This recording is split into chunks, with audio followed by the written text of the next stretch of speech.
दोस्तों, कर्मा के पास ना कागज है ना किताब है, फिर भी सारे जगत का हिसाब है। यह कहा जाता है कि जो कर्म हमने पहले किए हैं उनका फल हमें आज मिलता है, और जो आज करते हैं उसका फल हमें बाद में मिलेगा। तो ऐसी कोई व्यवस्था क्यों नहीं हुई कि जो हम कर्म आज करें उसका फल आज मिल जाए, ताकि दुनिया में से सारे भ्रष्टाचार और जितने भी बुरे कर्म हैं सब मिट जाएं। कुछ कर्मों का फल तुरंत मिलता है और कुछ फल कालांतर में मिलता है। कैसे मिलता है, आइए समझते हैं। नमस्कार दोस्तों, बोधि लाइट्स यूट्यूब चैनल में आपका दिल से स्वागत है। प्राचीन समय की बात है। किसी गांव में एक ज्ञानी पंडित रहता था। उस पंडित का एक दोस्त दूसरे गांव में रहता था और वह जन्म से ही लंगड़ा और गूंगा था। एक दिन पंडित अपने उस दोस्त से मिलने के लिए घर से निकला। उसके दोस्त का गांव वहां से काफी दूर था। वह ज्ञानी पंडित रास्ते में जा ही रहा था कि उसे अचानक एक आदमी मिला। वह आदमी भी उस पंडित के साथ साथ चलने लगा। पंडित ने भी सोचा कि रास्ता बहुत लंबा है, इस आदमी के साथ बातें करते करते रास्ता आसानी से कट जाएगा। ज्ञानी पंडित ने उस आदमी से उसका नाम पूछा तो उस आदमी ने अपना नाम महाकाल बताया। अब पंडित और महाकाल दोनों साथ साथ चल रहे थे कि रास्ते में एक दूसरा गांव आया। तब महाकाल ने उस पंडित से कहा कि तुम आगे चलो, मुझे इस गांव में एक पहचान वाले से थोड़ा सा काम है, मैं काम खत्म करके अब भी आता हूं। थोड़ी ही देर में गांव में एक भैंस ने एक आदमी को मार दिया और यह खबर पूरे गांव में फैल गई। कुछ ही देर में महाकाल पंडित के पास वापस आ गया। वह दोनों साथ साथ आगे बढ़ने लगे। थोड़ी दूर जाने पर रास्ते में एक और गांव आया तो महाकाल उस पंडित से बोला कि इस गांव में थोड़ा सा काम है, तुम चलो, मैं काम खत्म करके आता हूं। उस आदमी के जाने के कुछ ही समय के पश्चात उस गांव में आग लग गई। वह पंडित अब सोचने लगा कि यह आदमी जहां जहां जाता है वहां पर कोई ना कोई बुरी घटना जरूर घटती है। अतः उस पंडित ने महाकाल से पूछ ही लिया कि भाई तुम कौन हो? तुम जहां भी जाते हो वहां कोई ना कोई बुरी घटना जरूर होती है। पंडित की बात सुनकर महाकाल बोला कि मैं यमदूत हूं, मनुष्यों के प्राण हरण करना मेरा काम है। उसके बाद पंडित ने महाकाल से पूछा कि तुम यमदूत हो तो यह बताओ कि अगली मृत्यु किसकी होने वाली है। तब महाकाल ने कहा कि अगली मृत्यु तुम्हारे उस मित्र की होने वाली है जिससे तुम मिलने के लिए जा रहे हो। वह पंडित सोचने लगा, यदि ऐसी बात है तो मैं अपने मित्र से मिलने नहीं जाऊंगा। यह सोचकर पंडित वापस अपने गांव की तरफ जाने लगा। महाकाल ने पंडित को वापस जाते हुए देखकर कहा कि तुम जो सोच रहे हो ऐसा कुछ भी नहीं होगा। होनी एक अटल सत्य है, इसलिए होकर ही रहेगी। थोड़ी देर में उस पंडित ने देखा कि उसका मित्र उससे मिलने के लिए बड़ी तेजी से चला आ रहा है। जैसे ही उसका मित्र उस पंडित के पास पहुंचता है, हृदयाघात होने के कारण उसकी मृत्यु हो जाती है। इससे उस पंडित को बहुत बड़ा पछतावा होने लगा। वह पंडित उस महाकाल से पूछता है, अच्छा तुम यह बताओ कि मेरी मृत्यु कब और कैसे होगी? तब महाकाल ने कहा कि तुम्हारी मृत्यु ठीक 6 महीने बाद दूसरे राज्य में फांसी लगने से होगी। पंडित यह बात सुनकर घबरा गया और वह जल्दी से अपने घर पहुंचा और सीधे अपने राज्य के राजा के पास गया और राजा को सारी बात बता दी। तब राजा ने सभी मंत्रियों को बुलाया और इस समस्या का हल पूछा। सभी ने सोचने के बाद यह हल निकाला कि वह पंडित इसी राजमहल में 6 महीने तक रहेगा। राजा ने पंडित के लिए राजमहल में ही रहने की व्यवस्था करवा दी। धीरे धीरे समय बीतता गया। उस पंडित को नींद में चलने की बीमारी थी और यह बात उस पंडित को मालूम भी नहीं थी। जिस दिन उसकी मृत्यु होने वाली थी उसी रात्रि को वह पंडित नींद में राजमहल से बाहर निकल गया। पंडित राजा के यहाँ मेहमान था, इसलिए किसी भी पहरेदार ने उसे जाने से नहीं रोका। वह पंडित राजमहल से निकलकर दूसरे राज्य के राजमहल में जाकर राजा के शयन कक्ष में राजा और रानी दोनों के बीच में जाकर सो गया। सुबह जब राजा की नींद खुली तो उस पंडित को अपने शयन कक्ष में देखकर बहुत क्रोधित हुआ और गुस्से में उस पंडित को फांसी की सजा सुना दी। तब पंडित ने उस राजा को सारी कहानी सुना डाली। पंडित की बातों पर राजा को विश्वास नहीं आया। उसकी बातों की सच्चाई जानने के लिए राजा ने अपना एक गुप्तचर अपने पड़ोसी राजा के पास भेजा। गुप्तचर ने वापस आकर पंडित की बातों पर सच की मुहर लगा दी।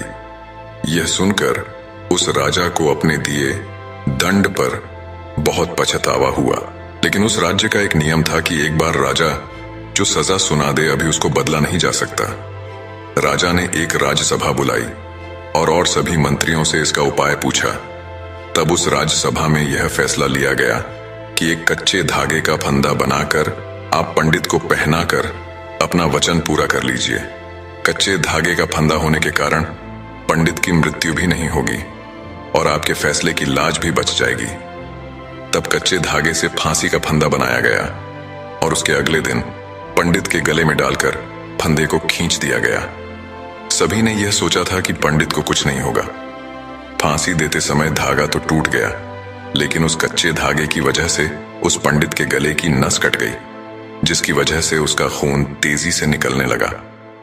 ज्यादा खून बह जाने की वजह से उस पंडित की मृत्यु हो गई।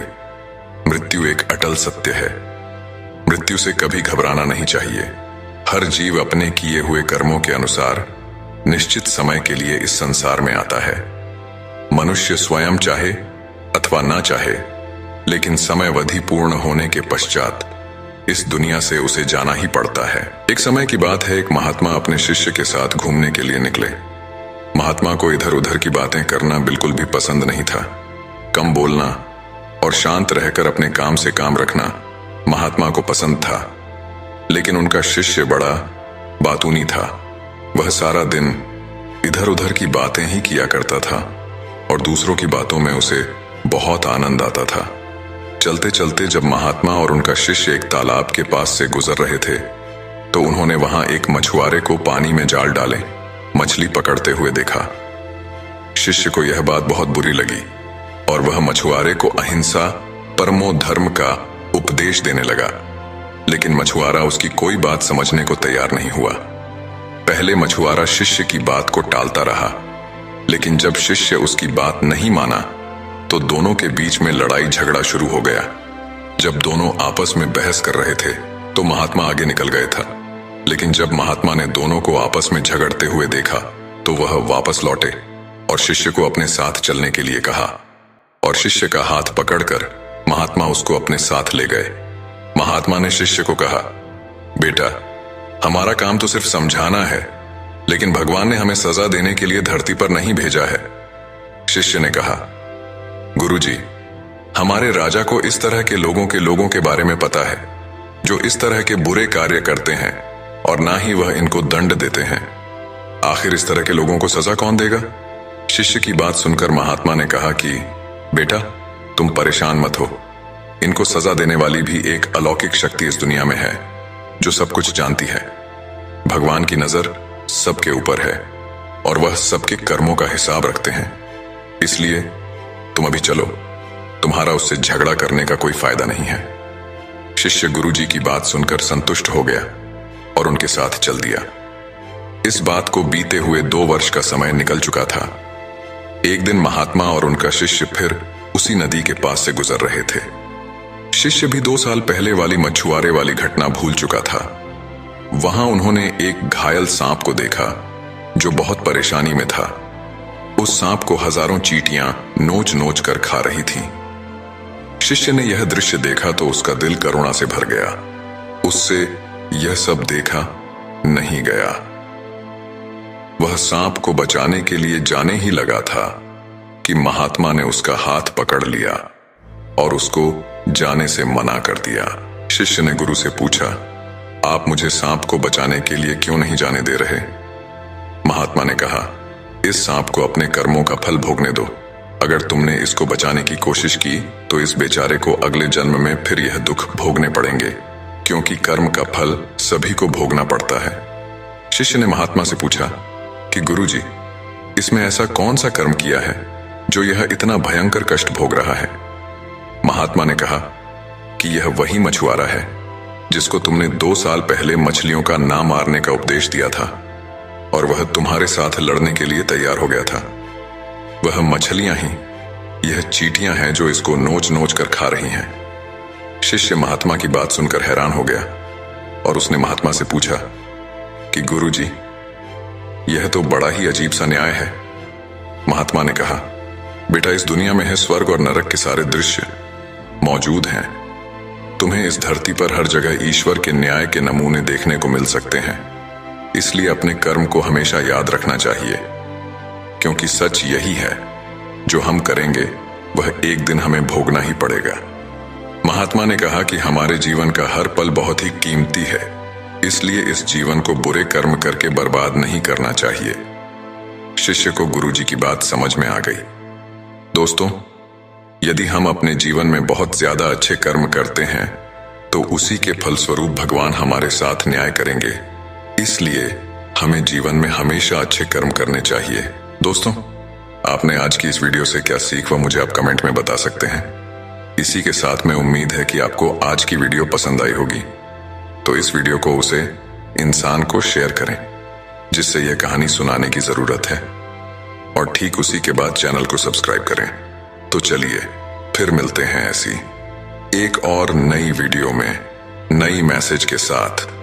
तब तक के लिए अपना ख्याल रखें। धन्यवाद और नमो बुद्धा।